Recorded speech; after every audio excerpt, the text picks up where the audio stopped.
Hi everyone, this is the NeuroKidz, where education meets empowerment one brain at a time. And I'm Lena, and today we're learning about Parkinson's. Parkinson's is a disease, a neurological disease in matter, and this is a series called Breaking the Common Myths of Neurological Diseases, in which this is episode number 1. Now, what exactly is Parkinson's? Parkinson's is a disease that affects and damages the brain and has affected at least 1 million Americans. It's usually found in older adults with the average age being 60 years old. However, this doesn't mean it cannot be diagnosed with younger adults, predominantly in ages from 30 to 40 years old, which is basically middle-aged men and women. This disorder also causes a lack of control over body movements and can make living extremely hard. Now, how exactly does it affect the brain?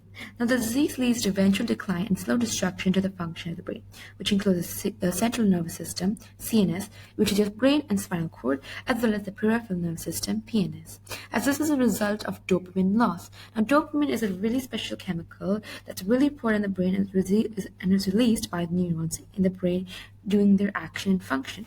Likewise, it can also therefore affect the coordination sensory responses of the cerebral cortex, which is shown in the image is the outer thin layer of the brain, which controls movement, balance, and limb functions.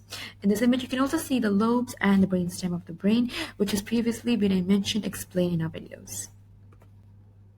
Now, you can see here the normal neurons and Parkinson's neurons and how it's affected, as the neurons produce a special chemical called dopamine, which sends many messages to parts of the brain, as mentioned before, that controls movement, balance, and coordination.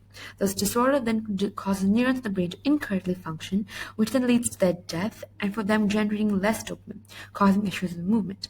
Likewise, the disease causes a decrease in the chemical norepinephrine, which sends messages and regulates heart rate and blood pressures, which could be harmful.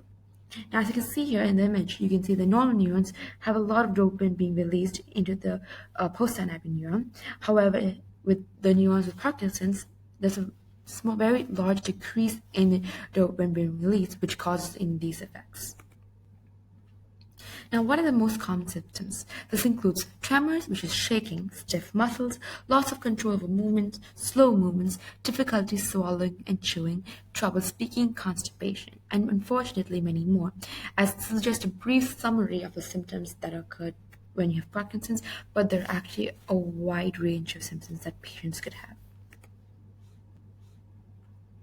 Now, what are the risk factors of this? Now, although it is possible to develop the condition as a young adult, it's usually occurring due to your middle to late years of life due to age, as the danger can also get worse as one gets older. Moreover, genes is also a risk factor, as some experts have also suggested how people with Parkinson's disease have brain damage caused by genetic or external factors that can worsen due to age, or if your parents or you have a family history of people having Parkinson's. Moreover, another risk factor is head trauma, as recent studies also shown a relationship between Parkinson's disease and injuries to the head, neck, or cervical spine. So, what exactly are the misconceptions of the disease, and how can we break them? Now, the first one is that is Parkinson's a curable disease? Now, unfortunately, it cannot be cured yet, and it's not cured yet. Although there are multiple ongoing research trials to get a better grasp of the disease, there's yet to be found a cure for the same, which is why instead there are many therapies available for patients that help them maintain a good quality of life.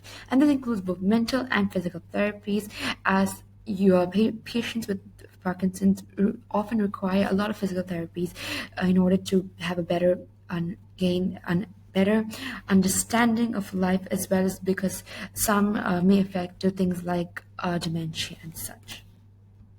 Moreover, patients always have the same symptoms.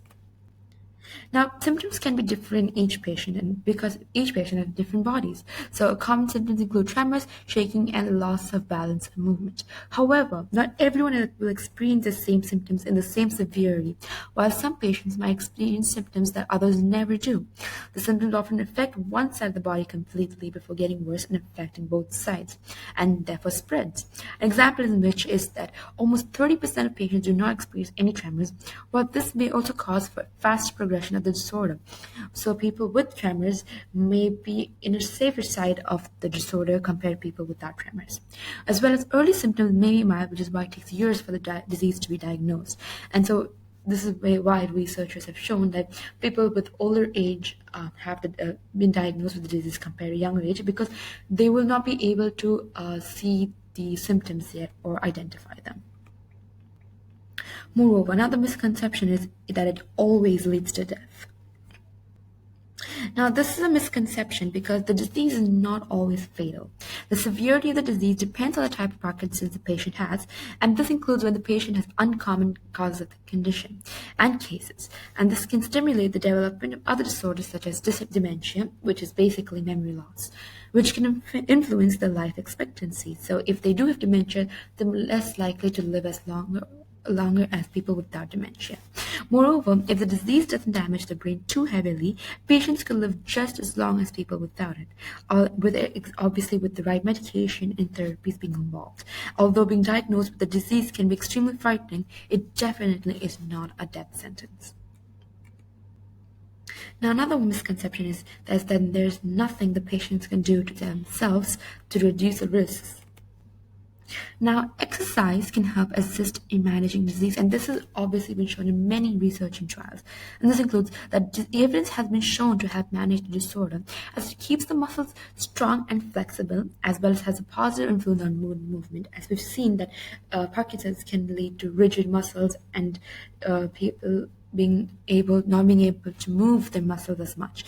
Moreover, studies show how the release of dopamine, the special chemical we previously mentioned, helps decrease the progression and severity of the disease.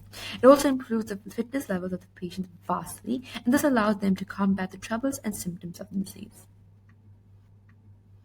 Now, another myth is that there are only motor symptoms, and which this means that all the symptoms are related to movement and limb functions, which is again a misconception, as there are many types of symptoms that can be caused by Parkinson's, and this includes not only limited to motor functions, but they also have a significant impact on the patient's ability to deal with day-to-day life in other terms of life expectancy. And this includes drooling, loss of smell, disturbed sleep, difficulty swallowing, hallucinations, or excess sweating, as well as some may have constipation, like previously mentioned, which can all lead to their day-to-day life being extremely hard to deal with, which is why they constantly need some support from either nurses or family members. Now, another one is that patients cannot take care of themselves. And this is a misconception because with proper medication, research shows and there's evidence to show that they can live full lives. Now, this includes why patients with Parkinson's definitely do need to have complete assistance. This is only in the later stages of the disease or in much more severe cases, as many individuals with the condition may live active lives with the correct therapies, as previously mentioned, includes exercise and such. This includes taking regular medication and following the advice that the doctor provides for them, such as having a healthy diet, exercising regularly, and having enough sleep daily, as this will help promote a healthier life, not only physically but also mentally, which is really important. Now, another one is that toxic medication can be given to patients and is given to patients. Now, a misconception that we need to be dealing with is that once we give the correct dosages to patients with Parkinson's, there really isn't any harmful side effects, which includes a misconception is that a commonly used drug, Sinemet, I think that's how you pronounce it, is extremely effective and is when given in the right dosage and when administered correctly to patients, and therefore will be extremely safe when doing so. However, due to be giving in wrong dosages, people have been calling it extremely dangerous or toxic, which is one of the biggest objections circulating around the websites and around social media, which is completely untrue. And an advice that will be given is that you always take advice from your doctors and see what they prescribe, because they will know what's best for you. Now, here's a small video that the team has found out. It's really informative how living with Parkinson's can be, as the patient talks about how his day-to-day life has been affected by the disease and how exactly he deals with it. So thank you for watching. Please like and subscribe to our channel. Make sure to visit our website, NeuroKidz.org, and follow us on our Facebook page, and where you'll find more information about the program. Thank you.